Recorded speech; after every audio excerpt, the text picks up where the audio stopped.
The last major storm of spring dumped several more inches of rain on Texas today, a state still recovering from deadly floods. What was Tropical Storm Bill is now a tropical depression, but that distinction is little comfort to folks where rivers are in danger of overflowing and roads are submerged. Tonight, flood watches and warnings stretch more than 1,200 miles to Illinois and Ohio. Omar Villafranca is in Dallas. Bill pounded the Texas Gulf Coast before racing up north towards Oklahoma. The heavy rain caused flash flooding in Sealy outside of Houston and shut down roads more than 200 miles away in Dallas.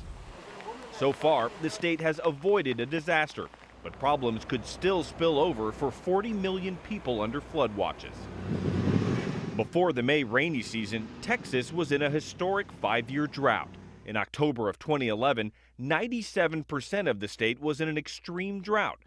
Conditions slowly improved, but last month's record-setting rainfall, an estimated 35 trillion gallons, is helping to finish off the drought. More than 90% of the state is entirely drought-free. At its height, the drought cost Texas farms and ranches more than $7 billion in lost production. But National Weather Service meteorologist Victor Murphy says the dams and reservoirs left empty by the drought kept the recent heavy rains from doing more damage. We still had a lot of, loss of life and loss of property due to flooding and flash flooding and river flooding. It would have been much, much worse if the dam operators did not have that cushion to work with.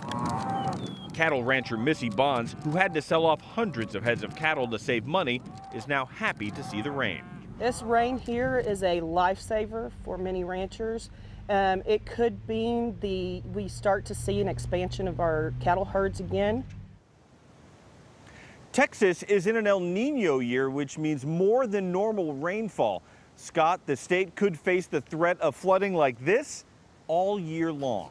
Omar, thanks very much.